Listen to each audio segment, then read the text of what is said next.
सोन्याची गुलाबदाणी बाबूराव अर्नाळकर.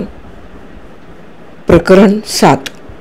ताराबाईची रामरावांबरोबर भेट झाल्यानंतर 4 दिवसांनी रात्री 8 वाजण्याच्या सुमारास रामलाल सुंदराबाईच्या बंगल्यातून बाहेर पडला.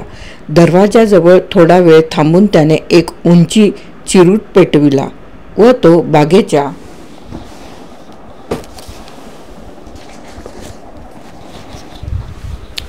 बागेच्या बाजूला चालू लागला. त्याचे वय सुमारे 40 वर्षांचे होते. त्याचा जन्म घरंदाज कुळात झालेला असल्यामुळे त्याचा चेहरा रुबाबदार व शरीराची ठेवण ऐटबाज दिसत होती. क्रूर स्वभाव, अस्थिर प्रवृत्ती व वाईट संगत यामुळे तो तरुणपणीच गुन्हेगारीच्या मार्गाला लागला होता. पण त्याची सारी हुशारी हलक्या संगतीमुळे गुन्हेगारीतच खर्च होत होती. पण अजूनही त्याच्या मुद्रेवर एवढे तेज होते की त्याने एखादा गुन्हा केलेला असेल असे त्याच्याकडे पाहून कोणाच्या स्वप्नीही आले नसते. अगदी बेफिकीरपणे तो रस्त्याने चालला होता. आपल्या मागोमाग कोणी आपला पाठलाग करीत असेल अशी शंकाही त्याच्या मनात नव्हती. मात्र त्याने एकदा तरी मागे वळून पाहिले असते तर त्याच्या मागून लपतछपत चाललेली व्यक्ती त्याला दिसल्या वाचून राहिली नसती. तो बागेच्या वाटेने निघाला होता, पण तो बागेत मात्र गेला नाही. मेथा गार्डनजवळच्या डोंगरी पाऊल वाटेने तो टेकडीवरून खाली उतरला व पायथ्याशीच असलेल्या एका विस्तीर्ण इमारतीत शिरला. 3ऱ्या मजल्यावरल्या एका दिवाणखान्यात जाऊन त्याने आपले कपडे उतरले व एका खुर्चीत पडून त्याने समोरच्या टेबलावर पाय पसरले व शेजारच्या टिपाईवरील एक मासिक उघडून त्यातील लेख वाचण्यात तो लवकरच गर्क होऊन गेला. मधून टिपाईवरील दारूच्या बाटलीतले कडक पेय तो गुटक्या गुटक्यांनी पीत होता. त्याच्या हालचालीवरून तेथेच त्याचे राहण्याचे ठिकाण असल्यासारखे दिसत होते. वाचताना बाहेरल्या बाजूला मारामारीचा व आरडाओरडा झाल्याचा आवाज ऐकू आल्याबरोबर तो दरवाजा उघडून बाहेर आला. निरोपांची नेहाण करणाऱ्या छोकऱ्यासारखा दिसणारा एक पोरगा त्याच्या बिऱ्हाडाचे दार ठोठावीत होता. तो धापा टाकीत जमिनीवर पडला होता. बाहेर येताच रामलालने त्यावर गुरकावून त्याला विचारले, "काय रे पोऱ्या, काय भानगड आहे?" "साहेब, या दरवाजाच्या फटीतून एक मनुष्य आत डोकावीत होता. त्यानं मला मारलं साहेब." रामलालने त्याला आत घेतले. आतल्या एका खुर्चीवर बसून जरासा शांत झाल्यावर तो म्हणाला, "साहेब, मी माडीवर एक निरोप घेऊन गेलो होतो. खाली येताना मी त्याला पाहिलं तेव्हा पाऊल वाजविल्याशिवाय मी चालू लागलो. पण त्यानं मला पाहिलं लगेच तो माझ्या अंगावर तुटून पडला. आणखी नुकताच तो पळून गेला साहेब." "तो मनुष्य कसा काय होता?" रामलालने विचारले. "त्याच्या अंगात काळा कोट होता, उंचापुरा होता. तो अजून दूर गेला नसेल साहेब. हे बघ, तू जरासा इथंच थांब, मी जरासा बाहेर जाऊन येतो." असे म्हणून रामलाल बाहेर पडला. तो बाहेर पडताच भालेरावच होता. रामलालची जागा पाहण्यासाठी वेश बदलून आला होता. तो इकडे तिकडे हिंडून खोलीची पाहणी करू लागला. आत येण्यासाठी त्याने योजलेली युक्ती बेमालूम यशस्वी झाली होती. थोड्याच वेळात त्याने खोलीतले सारे सामान तपासून टाकले. बिछाने, कोचे त्याने चापचूपून पाहिली. ट्रंका व कपाटे उघडून पाहिली, पण संशयास्पद असे काहीच त्याला आढळले नाही. त्याचे तपासाचे काम संपले न संपले तोच बाहेरच्या बाजूला पावलांचा आवाज झाल्यामुळे तो एका खुर्चीवर कंटाळल्यासारखा चेहरा करून बसला. त्रस्त मुद्रेने आत येऊन रामलालने त्याला विचारले, "काय रे, आता बरं वाटतं आहे ना?" "होय साहेब, पण तो मनुष्य सापडला का?" "नाही, मी आजूबाजूला हिंडून आलो, पण तो कुठं दिसला नाही. नुसत्या काळ्या कोटावरून कसा शोध लागणार त्याचा? त्याचा चेहरा काळोखात होता, नाहीतर मी त्याला 1000 माणसांतून ओळखून काढला असता. भालेराव म्हणाला.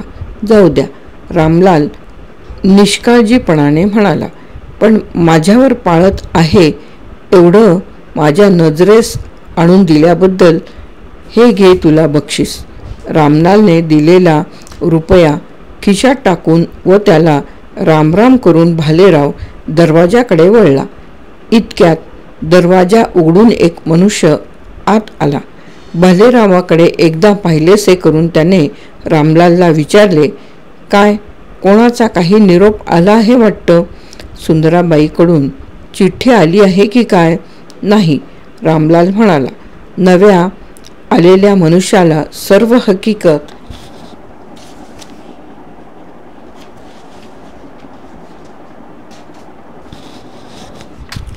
सांगितल्यावर त्याने विचारले, तो हेर तरुण होता की बाप्या होता?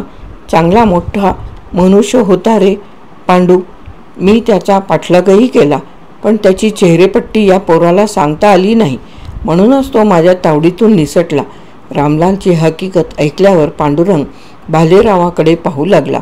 आपण बाहेर पडलो तर बरे होते असे भालेरावाला वाटू लागले. थोडा वेळ निरखून पाहिल्यावर पांडुरंग आतल्या खोलीत गेला व आतून एक पाण्याची तपेली व कपडा घेऊन बाहेर आला. त्याने पाण्याचा शिपका भालेरावाच्या तोंडावर मारून ते कपड्याने पुसले. तोंडावरचा रंग निघून जाताच तो छोकरा म्हणजे भालेरावच होय हे त्यांना दिसून आले. लगेच पांडू ओरडला, अरे बदमाश, त्या रामरावांनाच तुला इकडं पाठवलं वाटतं कोर्टात. बिंग फुटलेले पाहताच भालेरावाने दरवाजाकडे धाव घेतली, पण त्या दोघांनी त्याला पकडून जमिनीवर पाडले. त्यांच्या तावडीतून सुटण्यासाठी धडपड करीत असताना तो अगदी धापा टाकू लागला. तो अगदी हतबल झाला. तेव्हा रामलालने त्याला विचारले, हां, आता तुझी खरी हकीकत सांग पाहू. रामरावाचं आम्ही असं काय घोडं मारलं आहे की त्यानं आमच्यावर पाळत ठेवण्यासाठी हेर पाठवावे? बोल, आता का तुझी वाचा बसली? पांडुरंगाने विचारले. आमच्यापाशी मुळी घोडच नाही, भालेराव म्हणाला. फाजीलपणा करू नकोस, रामलाल ओरडला. मी बाहेर गेल्यावर तू खोलीतल्या सामानाची तपासणी केलीस की नाही? केली, भालेराव म्हणाला. इथं कशाच्या शोधासाठी तू आला होतास? नक्की असं काहीच नाही. चोर बाजारात जाताना अमुकच वस्तू घेण्यासाठी आपण थोडेच जातो, भालेरावाने हसून विचारले. तुला हा पत्ता कसा सापडला? पांडूने विचारले. अरे, ते मी सांगतो. मी रात्र पडल्यानंतर सुंदराबाईच्या घरून निघालो. तेव्हापासून हा माझ्या मागोमाग इकडे आला असला पाहिजे, रामलाल म्हणाला. आमच्यावर रामरावानं का पाळत ठेवली आहे? उगाच. मधून मधून तुमच्यावर नजर ठेवली तर आमचा त्यात काही तोटा होत नाही. अशी चुकवा करू नको. प्रश्नाचं उत्तर दे. मी सांगितली तेवढी माहिती पुरे आहे. आता मला जाऊ देण्यातच शहाणपणा आहे, भालेराव म्हणाला. भालेरावाच्या या उत्तरावर ते दोघेही फार संतापले, पण संतापण्यापलीकडे अधिक काही करणे त्यांच्या आटोक्यापलीकडचे होते. त्याला तेथेच अटकेत ठेवावा तर ही जागा सोयीची नव्हती. त्याला पोलिसांच्या ताब्यात देण्याची गोष्ट तर विचारात घेणेही अशक्य होते. तेव्हा त्याला जाऊ देण्याखेरीज दुसरा इलाजच नाही हे पाहून रामलाल म्हणाला, हे बघ, एक वेळ मी तुला सोडून देतो, पण पुन्हा या बाजूला फिरकलास तर तंगडी मोडून टाकीन. याद राखून ठेव. तंगडीच काय, मुंडीसुद्धा मोडून टाकू, समजलास? पांडूने बजावले.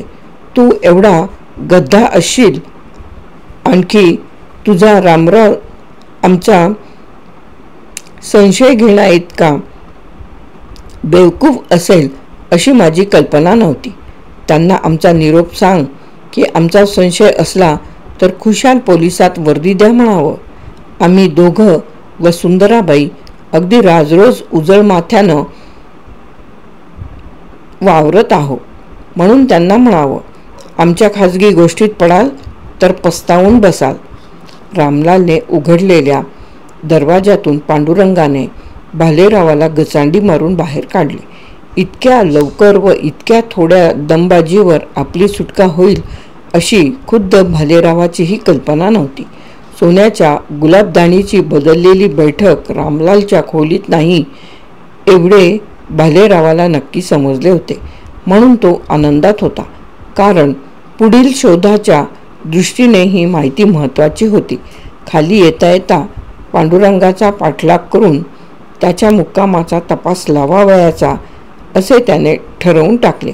खाली येताच त्याने आपला कोट उलटा केला, धोतर वेगळ्या प्रकारे बांधले व खिशांतून एक गांधी टोपी काढून ती डोक्यावर चढविली. यामुळे त्याच्या बहिरंगात एवढा फरक झाला की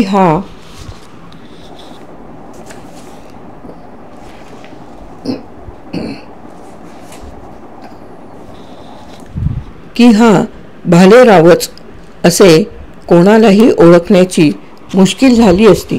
त्या इमारतीतून बाहेर पडून समोरच्याच बाजूला मोकळ्या असलेल्या एका बखरीत तो जाऊन बसला. अर्ध्या पाऊण तासाच्या आत ते दोघे खाली येऊन रस्ता चालू लागताच पाठलागाला सुरुवात झाली. बराच वेळ ते बरोबर चालत होते. चौपाटीवरून ते गिरगावात व तेथून ग्रँट रोडला आले. तेथे एका मुसलमानी उपहारगृहात त्यांनी जेवण केले. तेथून बाहेर पडल्यावर रामलाल व पांडू हे वेगवेगळ्या दिशांना गेले.